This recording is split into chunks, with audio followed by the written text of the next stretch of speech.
What the frig is happening in the Edmonton real estate market? January 2025 was an interesting start to the new year. And if you're thinking about buying, selling, or investing, you need to know what's going on. Home prices, interest rates, inventory levels, we're breaking it all down for you. But here is where it gets a little bit more interesting.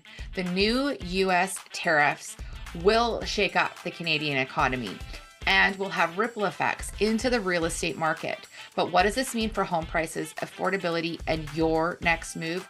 Stick with me, because by the end of this video, you'll have the insights that you need to stay ahead of the market and make the best decision for your future.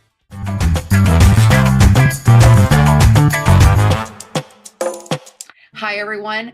My name is Tariff. I am the team lead of Masterful Moves Realty Group, eXp Realty, and welcome to this week's What the Frig Friday. So this week we're going to be doing a market stats, and of course now with all of the stuff with the tariffs, I'm definitely going to have a chat about the tariffs and what I've seen when different costs increase, like when we had the lumber increase a few years ago. So again, I am not an economist, so please get your own, do your own research, talk to some experts that are in your sphere. I'm just going to be speaking from what I've seen in the past in regards to that. But first, I'm going to discuss some of the stats. So we have had some really interesting markets in January of 2025, still market, multiple offers everywhere. Some of the key metrics that I'm going to be talking about are new listings, average price, sold properties, sale price, days on market, and that ask to sell ratio. So we do go over the ask to sell ratio and all of that stuff in our weekly newsletter. So don't hesitate to sign up for that if you're interested. But in January 2025, for new listings, we had 2,015 new listings hit the market in 2025. That was an increase of 21.61% from last January on new listings. So that is quite substantial. That's almost a quarter of the amount of new listings from last year. But another stat that I think is pretty interesting, in August, we had 2,665 listings in the market. This year in January, we already had 2,015. So from our August, which is like the end of our busy season, to January, there is only 600 houses different. Now, this is for the Edmonton specific, not the Edmonton, greater Edmonton area. This is just Edmonton specific data that I'm going to go over for here. That's a lot of listings that are hitting the market right now. So I'm having lots of conversations with, especially for investors who bought at the height of the last market. They're really trying to sell those things now so that they can move their money into multifamily. I know lots of people also are getting, moving up into larger homes. So there's always a reason for people to sell, and that is a lot more listings. So that's 21.61% of new listings. The average asking price though, so the asking price, which means our list price, that price has went up 9.8% from last year in January. So our average asking price in Edmonton is $498,000, where last year it was only $454,000.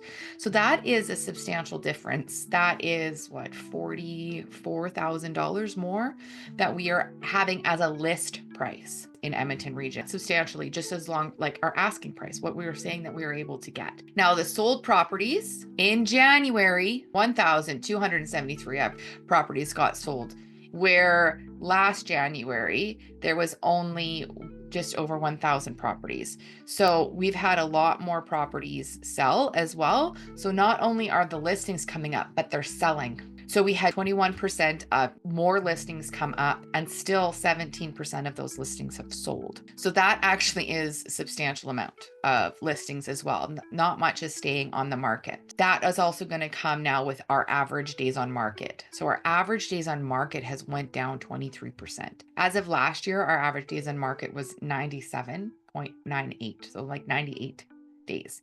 Now they're down to 74. Now, one of the things to pay attention to with your days on market, 74 days on market with the builders being on the market. Builders place a property on the market as like a leader. Come look at this, but then they're going to try to sell you different lots of the same property so that they can kind of get you in. So those properties, some of those properties are like 300 days on market because they're promoting the property and then they're going to try to sell you other listings. So definitely things to be mindful of when you're thinking the days on market, because these drop in numbers on days on market for 74, that is still including those builders, because that is something that the builders are doing. That's what they do, right? They put so they can market one and they try to sell you on different things. Another notice then is the ask to sell ratio. The ask to sell ratio, so 98%. Sellers are getting 98% of what they're asking for, which I think is definitely a higher stat as well, because again, it's an average. So this is still in January, you're having all of those properties that are over, and then you still have the minus, like the ones that are being able to negotiate less than. And we're still at a 98%. So that is still saying that even though they're increasing the prices by $40,000 on average as that last stat, they're still getting 98% on average for that. So it's definitely still showing that we are in a seller's market in comparison to last year, even with the amount of new listings that are coming in. Now, the Bank of Canada has also met and dropped their interest rates again to 3%. So that is also going to be increasing the amount of buyers that are going to be entering the market, because I know lots of buyers were waiting for interest rates to drop. So once the interest rates dropped, now we're going to have that buyer's market, more buyers enter the market. That is normally what will be going to be happening. So the Bank of Canada dropped their interest rates. So that is going to be factoring the buyer's pool. Now we are still having, 21% of new listings, but all of those listings are being sold. So it's still not leaving a pool listings for the buyers to choose from. Right? So even though there is more listings, there's still more buyers to compensate for that. So it's still increasing and having that seller's market because they're still selling. They're not staying on the market for that long. Our days of market has gone down substantially. Our days of market have went down 23.71%, which is a substantial decrease in the market and in the days on market. So all in all, we're still seeing a very strong seller's market for the month of January. Many multiple offers, days on market going down, new listings are going up, average asking prices are going up. So definitely some interesting stats for the January 2025. Now, again, the interest rates did drop. But now let's talk a little bit about the tariffs. Now, I want to preface that I'm not an economist, so please reach out to others to get some information. But this is from experience and conversations that I've had, and also a member of the Government Political Action Committee in the Edmonton Realtors Association. I am a member and have been a member of for years. We are advocating for making sure that we have accessible housing for all. So I know that this is going to be something that we're going to be getting some more information on in regards to how we can approach and reach out and support our clients. But one of the things to pay attention to is the Bank of Canada is actually to mandate inflation and to help with the lower inflation. Now, with the higher tariffs, we should see a higher inflation because the companies still have to retain their margins. So therefore, property prices are going to increase, right? Tariffs are going to be imposed. The businesses are going to increase their prices, which is then going to affect the end consumer. Property prices should be increasing wherever tariffs are going to be imposed by. So with the increase in those prices, that is what is inflation. It's going to increase the prices of these goods. Now, the Bank of Canada needs to lower the inflation. So this is why they've increased the interest rates to lower the inflation, to combat all of that stuff. Now, what are they going to do now when this is an imposed inflation? I don't quite understand what they're going to be doing to that, but it'll be interesting to see how the Bank of Canada is going to use, if they are going to be using the interest rate as a mode to stop the inflation. So there's a little bit of a circle of what they're going to be doing with the interest rates to combat the inflation. But I know from experience in talking with builders that I know this directly for sure is going to affect a lot of the new build situations, because I remember when lumber went up and they had that big, increase in the lumber prices. I talked to builders who almost went under with those lumber prices, because when you purchase a property, you are purchasing a property at a future price. So no matter what happens to the builder between when you set that contract and that future price, their costs are going to go up now with whatever these tariffs are going to be imposed and however that works for them. Their costs are going to be going up, but the contract is already signed. So they have to, then they're going to eat that up, and they're going to be at, most likely, potentially, sorry, let's change that language. They're potentially going to be at a deficit. Because I remember speaking to a few builders when the lumber prices went up, and a few of them almost didn't make it through that because they pretty much ate their profits less and then some. So I'll be really surprised and interested to see how this is going to affect the new builds, especially with all of these, like I stated before, these builders, they put the property on the MLS, then they sell another lot that's not being built yet. Now, all of those other lots are now going to be affected by these tariffs. I know a builder has reached out to the team in regards to looking for draw mortgages and, some money as upfront, because they're going to have some problems, some cash flow issues trying to complete these properties because the tariffs are now going to be imposed, and they have a contract dated for X amount of money, and now they have extra costs here, which might hinder their cash flow abilities to get these projects finished. So what does that mean for you?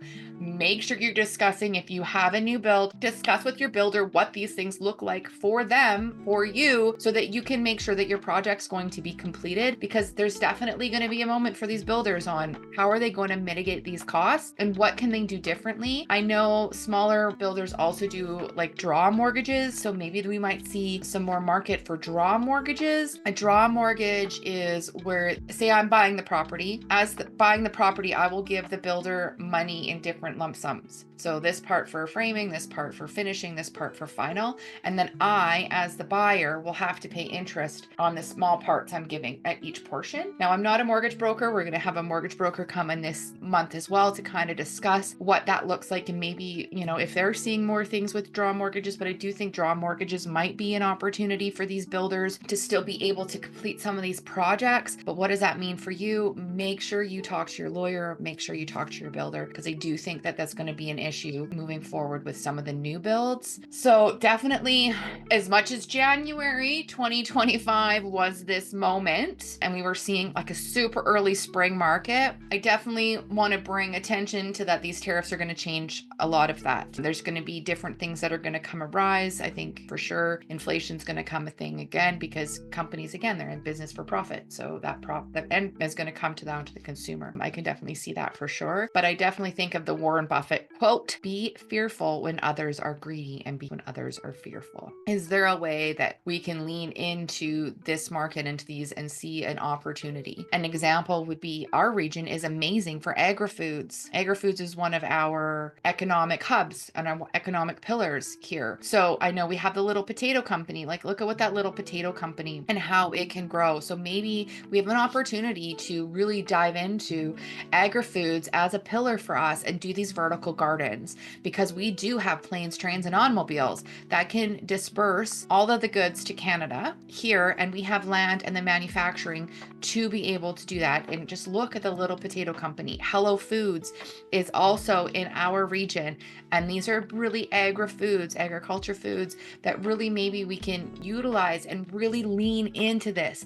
Hydrogen vehicles. Hydrogen is made right here in our region as well. Hydrogen vehicles. Is there a way that we can lean into this hydrogen vehicles and really see this and take advantage of all of these opportunities that we can create in our region? I know that there's many things that we can't, and we're definitely going to have to see the ripple effect of this, because it is going to be a ripple effect, especially just the way that everything is going.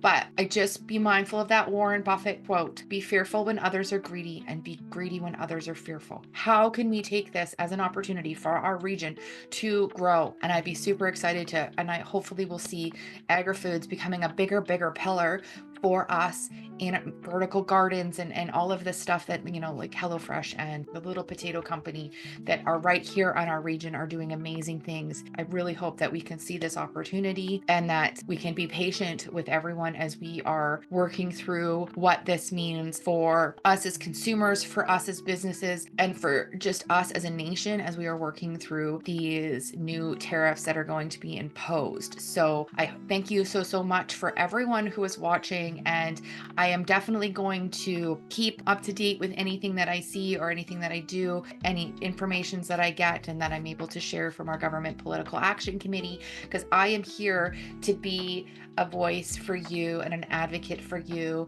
and to make sure that I can help my buyers, sellers, and the realtors on the team to help navigate and have the best and most prosperous life and business.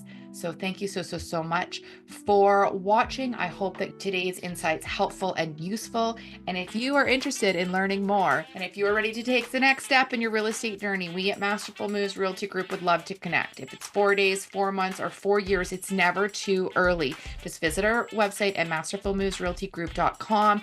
And remember, if you enjoyed this video, please give it a thumbs up, share it with someone who might find useful, and don't forget to subscribe if you haven't already, as I'll be sharing more valuable content and answering your questions in upcoming videos. And if there's anything that I can do to serve, please put it in the comments below. We are here to help and to serve you at Masterful Moves Realty Group. I hope you're having a fantastic day.